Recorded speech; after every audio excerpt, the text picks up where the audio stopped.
Hitler का वो जो जुमला था जो उसने कुछ यहूदियों को मारने से बचाने के लिए छोड़ा था कि मैं इनको छोड़ इसलिए रहा हूँ कि दुनिया देखे कि ये कौन लोग थे जिनको मैंने मारा है।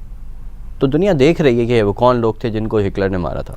तो हम उसको जस्टिफाई नहीं कर रहे, एक बात कर रहा हूँ मैं कि मतलब इनकी हरकतें जो है वो उसके उस अमल को जस्टिफाई कर रही हैं कि उसने जो है वो इसलिए इनको मारा था कि ये हैं इस तरह। देखिए वो तो वही बात आती है कि हम कोई भी है, आई मीन देखिए एज मुस्लिम्स हमारी जो किसी भी जुल्म को जो है उसको साथ नहीं दे सकते। देखिए हम फ़लस्तीन के साथ इसलिए नहीं है कि वो सिर्फ मुसलमान है, ठीक है, जुल्म हो रहा है, उनके साथ जुल्म हो रहा है, राइट। अगर कहीं और जुल्म होता है इसीलिए हम उसकी भी बात कर रहे होते हैं। अब मुझे जो डिसअपॉइंटमेंट ये होती है कि अभी गैर मुस्लिम कंट्रीज़ में ज़्यादा लोग बेचैन हैं, ज़्यादा इस चीज़ का हॉट इशू बना हुआ है कि लोग जो है ना यूएस के अंदर डिफरेंट स्टेट से ट्रैवल कर रहे हैं सिर्फ एक प्रोटेस्ट के अंदर शरीक होने के लिए, या अपनी जॉब्स पे नहीं जा रहे और प्रोटेस्ट कर रहे हैं वो चीज़ें। लेकिन आप वही पैशन किसी भी मुस्लिम कंट्रीज़ में उस तरह से नज़र नहीं आ रहा, बहुत कम, लाइक इंडोनेशिया में हो गया, तुर्की में अगर हो गया, कहीं और, लेकिन वो कलेक्टिवली उस तरह से जिस तरह से हमें होना चाहिए एज लाइक भाई ये हमारे मुसलमान भाई हैं, इनके साथ जुल्म हो रहा है। They are our brothers and sisters, यानी उस मुसलमान पार्ट ऑफ अस। हाँ, अब तो हम वेयर लाइक अ बॉडी कि अगर एक बॉडी के एक जगह पे आपको दर्द हो रहा है आपको पूरी बॉडी को उसका फील होना चाहिए। वो चीज़ नहीं, क्योंकि हमारे मीडिया ने, हमारे लीडर्स ने अपने मास्टर्स को खुश करने के लिए वो स्ट्रैटेजीज इम्प्लीमेंट किए जिससे आपने लोगों को डिसेंसिटाइज कर दिया, और अब वो इन्फ्लुएंसर्स को भी इस्तेमाल कर रहे हैं। लेकिन मैं आपको एक चीज़ बता रहा हूँ कि फ़र्क ये है कि जो नॉन मुस्लिम कंट्रीज़ हैं वहाँ पर फिर भी आपका एक जहन जो है थोड़ा बहुत खुला हुआ है, इसलिए ये लोग जो हैं वो यही देख रहे हैं, वो ये नहीं देख रहे कि ये क्रिश्चियंस हैं या मुस्लिम्स हैं या कोई नहीं, ये सिर्फ देख रहे हैं कि फ़लस्तीनियों के साथ इस वक्त जुल्म हो रहा है और वो उसके लिए निकल रहे हैं। हम लोग को फिर तो पाबंदी है, हम लोग तो यहाँ पर कि उनके नाम पे पैसा जमा नहीं कर सकते कि वहाँ पर भेजें एड। आई मीन ये बेसिकली खौफ और आपको फियर फैक्टर जो है ना इंस्टिल करना है लोगों के करेंगे। हाँ, बेसिकली देखें ये हमारा नैरेटिव है, अगर आप यू नॉट सपोर्ट करते हैं तो ठीक है, वरना आप फिर आपका हाल इसकी तरह होगा। आपको लेके जाएगा, गायब किया जाएगा, फिर आपके साथ ये करेंगे, फिर आप आएंगे एज अ ज़ॉम्बी, कुछ को एज एन एग्जांपल सेट करेंगे, हाँ, और बोलेंगे कि देख लो, बिल्कुल ऐसे करेंगे। और फिर यही चीज़ जो होती है ना, जिस तरह आपने आवाम को यहाँ पर रखा हुआ है, डिसेंसिटाइज कर दिया, कोई कुछ नहीं कर रहा, फिर ये आप अपने मास्टर्स को बताते हैं कि भाई देखो इस तरह करते हैं, ये आपने यही कहा था ना, इससे ज़्यादा करके दिखाया आपको, मानते हैं हमें। आई मीन जैसे अगर शेपर्ड होगा उसकी वो एक रखा होता है अपना डॉग, वही डॉग जो है ना वो सब काम कर रहा होता है बेसिकली, फिर उसको शाबाजी हड्डी मिल जाती है, और that's what it is basically. Unfortunately हम ऐसे टाइम्स में रह रहे हैं कि ऑलमोस्ट हर जगह यही सिचुएशन है, हर कंट्री में, चाहे आप जॉर्डन की बात कर लें, इजिप्ट की बात करते हैं, तो बहुत करीब पेरिफेरी में है, इनके अंदर भी यही है, क्योंकि ये सब वही फैमिलीज हैं जिन्होंने खिलाफत उस्मानी को ख़त्म करने के लिए गोरों का साथ दिया था। This is their mindset. I mean they are selfish in nature. वो कभी भी नहीं चाहेंगे कि जो जिस तरह से हमास उठे या उन्होंने फ़लस्तीनी जो गज़ा वाले स्ट्रगल कर रहे हैं, वो उनको ऐसे डर लगता है, शुरू ना हो जाए, बिल्कुल ऐसे डर लगता है। तो तभी जब वो सीरिया में हुआ था या इजिप्ट में हुआ था, इन लोगों को सबको डर लगा था कि भाई ये कहीं हाथ से ना निकल जाए, वरना फिर हमारे साथ बड़े मसले हो जाएंगे। इनको ये समझ में नहीं आ रही कि इसके बाद अगली फाइल इनकी खुलनी है। देखिए जाहिर है आप गज़ा की बात कर रहे हैं, ठीक है, इन्होंने नॉर्दर्न ख़त्म कर दिया, अब इस तरफ आ गए, ठीक है, ये चाहते हैं कि इसको भी हम ख़त्म करें, बाकायदा बयान दे चुके हैं कि हम ये जंग ख़त्म होने के बाद भी ये इलाका छोड़ेंगे नहीं। बिल्कुल, कोई इस खुशफहमी में ना रहे कि हम जो ये इलाका छोड़ देंगे जब जंग ख़त्म हो जाएगी, बिल्कुल हमास ख़त्म हो जाएगी, उसके बाद भी हम नहीं जाएंगे, ये बात के कर चुके हैं। राइट, और डंके की चोट पे कहते हैं। वो जो वेस्ट बैंक है उसके अंदर वैसे ही इन्होंने अपनी जो है वो टेरिटरीज़ बनाई हुई है, वहाँ पर रह रहे। थोड़ा सा मज़ीद वो प्रेशराइज़ करेंगे तो रफ़ा बॉर्डर खुलवाएंगे, सारे वहाँ पे भागेंगे, वो लोग तो वैसे ही इतने तंग आए हुए। उसके बाद इन्होंने इस पूरी जगह पे कब्ज़ा कर लिया। अब अगला नंबर या तो उस तरफ से जॉर्डन का है, या उस तरफ से किसी और मुल्क का है, या यमन का है, या इस तरह से। बिल्कुल ये तो इस तरह से यूँ फैलेंगे ना। और इन्होंने अपना ग्रेटर प्लान जो है वो तो बहुत पहले दे दिया है कि हमने ये करना ही करना है। बिल्कुल। इनको पता नहीं, क्यों नहीं समझ में आती। नहीं, और यही चीज़ें असल में लिखी हुई भी है। आई मीन ये आप ये बिल्कुल इनकी जो डॉक्यूमेंटेड है, डॉक्यूमेंटेड है, ऑन रिकॉर्ड है। आई मीन नेतन्याहू के इतनी सारी चीज़ें ऑन रिकॉर्ड है। आई मीन वीडियो पे बोल रहा है, खुल्लम खुल्ला बोल रहा है कि किस तरह से यूएस उसके जेब में है, उसके सेनेटर्स, और किस तरह से अरब लीडर्स के साथ हम डील करते हैं। ये सब को, ये नहीं कोई ढकी छुपी बात नहीं है। अब तो ये बोलते हैं हम ये कर रहे हैं, जो कुछ कर सकते हो कर लो। एग्जैक्टली।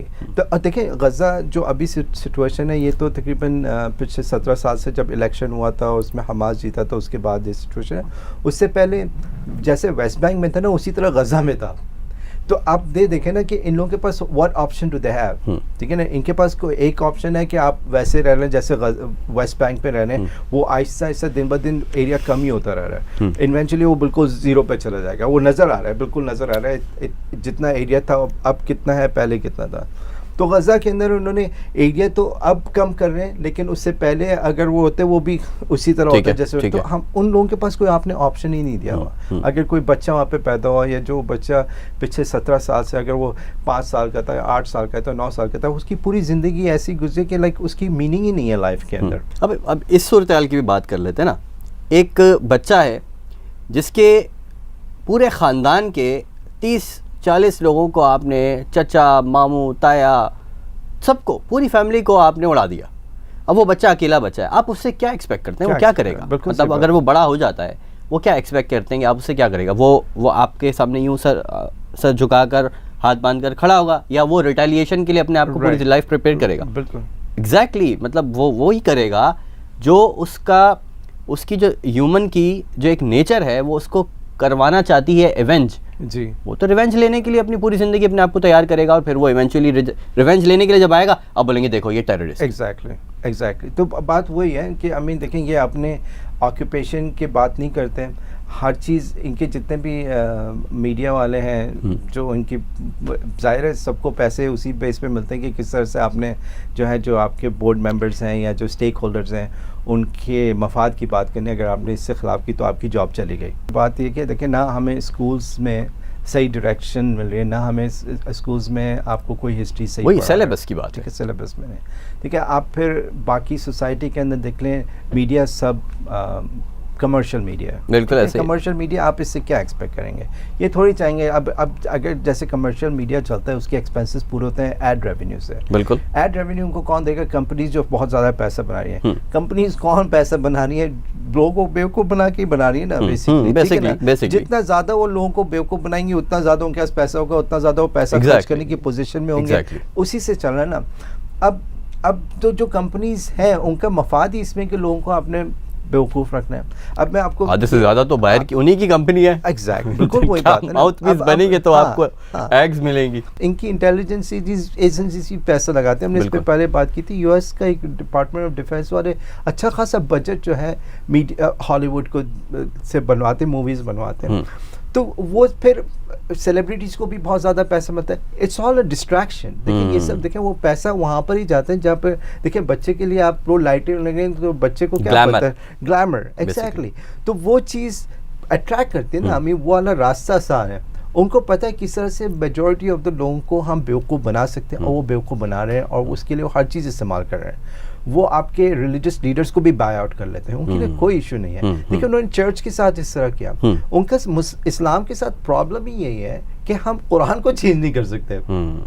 ये तो अल्लाह सुब्हान तआला ने वादा लिया ना कि इसमें तो आप चेंज ही नहीं कर सकते, आप कर लो जो करना है।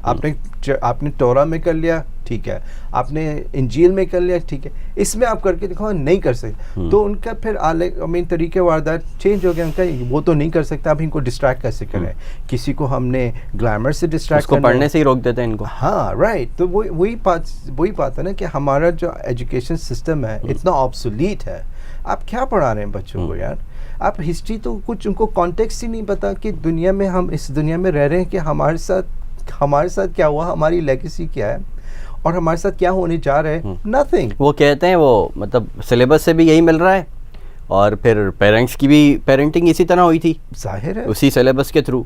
अच्छा, फिर वो मस्जिद जाता है बच्चा, तो मस्जिद के अंदर भी पहले तो नमाज़ खड़ी होने से पहले जो है वो कह देते हैं तमाम बच्चों को पिछली सफ़ों में भेज दिया जाए, चलें, वो बेचारा नमाज पढ़ने गया था बच्चा, वो उसको disheartened हो गया, डिसहार्टन हो गया कि बिल्कुल। भाई उठा के पिछली सफ में फेंक दिया। बिल्कुल। ठीक है, बाज़ तो मैंने ऐसों को देखा है, अल्लाह माफ़ करे, कि वो बच्चों नमाज पढ़ रहा होता है ना बच्चा, उसको उठा के पीछे की सफ में ले आते हैं। जी, ये मैंने जी। लिटरली अपनी आंखों से देखा नहीं, और मैंने भी देखा है, लेकिन मैंने तो ऐसा भी देखा है कि बहुत ये एग्रेसिव तरीके से एग्रेसिव। कि भाई हटो भाई, पीछे जाओ, है। पीछे जाओ, चलो यार, पीछे जाओ। क्या बेचारा बच्चा है ये नमाज- मेंबर से जब ये सदा आई ना, हाँ। तो वो भेजने वाले का कसूर कम है, मेंबर से सदा लगाने का वाले का कसूर ज़्यादा है कि बच्चों को पीछे भेज दिया जाए।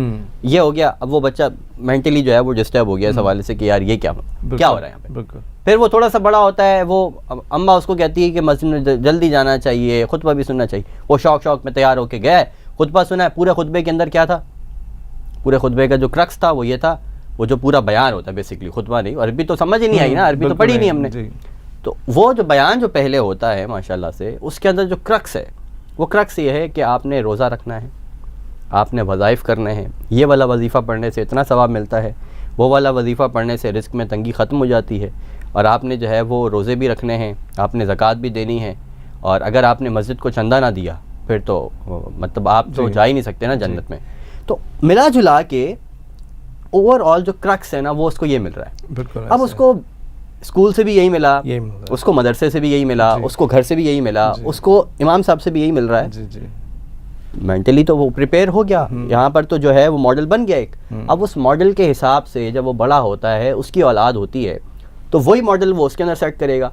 तो ये जब ये चीज़ चल रही है, तो इसको चैलेंज करने वाला जब तक कोई आएगा नहीं, जी, मतलब निज़ाम तो एक मौजूद था ना, उस निज़ाम को देने के लिए किसी ने उस तरह से जद्दोजहद की नहीं, जिसने की उसकी आवाज़ को भी दबाने की कोशिश की गई। वहीं से उन्होंने तो पूरा एक सेटअप बनाया हुआ है ना, जो भी ऐसी आवाज़ आएगी हमने जो उसको इस तरह से जो है वो थ्रू आउट करना है जी, कि तमाम लोग उसके खिलाफ हो जाएं बेसिकली। एग्जैक्टली। और फिर ये मेंटल वो रेकी कैसे करते हैं, वो आपने वही बात की ना कि बाय आउट कर लेते हैं।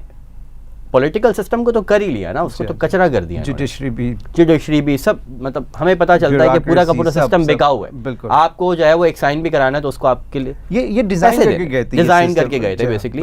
फिर जो एक चीज़ इनके हाथ में, इनके इख्तियारात में उस तरह से नहीं थी, वो था रिलीजियस सेक्टर हमारा इस्लाम का। वहाँ के भी लोगों को या तो ख़रीद लिया या फिर उनका सिलेबस ऐसा बना दिया। देखिए वो बात वही होती है ना कि कॉम्प्रोमाइजिंग सिचुएशन पैदा कर देते। तो फिर देखिए हर इंसान को प्रेशर करने के टैक्टिक्स होते हैं। किसी को किसी तरह से प्रेशर किया जाता है, किसी को किसी तरह से। देखिए वही गलतियां होती हैं। अब इंसान की तो पकड़ होगी किसी न किसी तरह। अब जो हर इंसान की उस लेवल के हिसाब से पकड़ होगी, सर्कमस्टांसेस के हिसाब से। सर्कमस्टांसेस की देखिए हर इंसान को जितनी वो कैपेबिलिटी होती है ना, उसकी उसी हिसाब से अल्लाह सुब्हान तआला टेस्ट करता है। बिल्कुल ठीक तो है। वो जो जिस लेवल पे है, जिसकी जितना इल्म है, उसको उसी तरह का टेस्ट मिलेगा। ऐसा नहीं होगा कि कोई 10th का केपेबल है उसको फर्स्ट का टेस्ट मिले, ऐसा वो नहीं तो है ना। कहता है ना कि मेरा मिज़ान जो है वो सब सारे मिज़ानों पर भारी है और मैं इंसाफ करने वाला। बिल्कुल। तो अब जाहिर है जो जितनी पोजीशन पे होगा, आई मीन उसका पे टेस्ट उस तरफ से होगा। तो इसी तरह से देखें वो लोग भी ये चीज़ें जानते हैं कि देखें हर इंसान की एक प्राइस होती है। आई मीन उन्होंने उनका जो साइकोलॉजिकल एवेल्युएशन का वो कहते हैं कि भाई आपको बस उस प्राइस तक पहुंचना है, फिर वो उसको बाय हुक और बाय क्रुक कर ही लेते हैं। ठीक है, या तो आपको फैमिली की तरफ से प्रेशर करेंगे या आपको किसी और तरीके से प्रेशर करेंगे। अगर ज़्यादा से ज़्यादा जब कुछ नहीं चलता फिर उसको आपको उनको हटाने भी उनके लिए कोई मसला नहीं है। ठीक है, तो वो ये सब टैक्टिक्स इस्तेमाल कर सको। उन्होंने ये वाला सब टैक्टिक। फिर वो कहते हैं हमने तो आपको आराम से समझाया था, आप हटे नहीं, आप हटे नहीं, आपने माने ही नहीं बात, तो अब आप भुगते हैं। ठीक है ना। फिर ये लेवल आ जाती है एरोगेंस की। आई मीन क्योंकि इनका स्टेट ऑफ माइंड, वही मैं आपको बता रहा हूँ ना, स्टेट ऑफ माइंड सिर्फ ये नहीं है कि अगर कोई मुसलमान है उसका ये स्टेट ऑफ माइंड नहीं हो सकता है। आई मीन शैतान जो था, I mean he was one of the best. अपनी जो उसकी ट्राइब थी, priest, best, he was the best of the he was best, a top notch, right? बिल्कुल ऐसे। उसका जो दर्जा था वो फरिश्तों के साथ आ गया था, बिल्कुल इस लेवल पे था, राइट? बट उसमें भी तकब्बुर था। तो हम ऐसा समझते हैं कि हमारे अंदर ऐसे कुछ लोग हैं जिनका जो कभी गलती नहीं हो सकते। तो दैट्स ये कॉन्सेप्ट इस्लामिक कॉन्सेप्ट है ही नहीं। आइडियलाइज किया ना आपने उनको। हाँ, बेसिकली जी, चाहे वो एक इंस्टीट्यूशन हो, चाहे वो एक पर्सनालिटी हो, कुछ भी हो। देखें everybody is capable of doing good या बैड, राइट? आप किसी को कार्ट ब्लैंच नहीं दे सकते कि भाई अंबिया के अलावा आप किसी को नहीं दे सकते, बिल्कुल नहीं दे सकते। देखिए बात वो है ना कि वो अंबिया इसीलिए ही है कि उनका लोगों के अभी तक जो है ना, we have nothing against them, right, बाकी तो सब इंसान है, बशर। आई मीन इंसान का मतलब ये भूलने वाला, तो we are capable of doing good. सब में पोटेंशियल है गुड एंड बैड का, किस लेवल पे वो सब इंडिविजुअली तौर पे जानते हैं, उनका रब बेहतर तौर पे जानते हैं।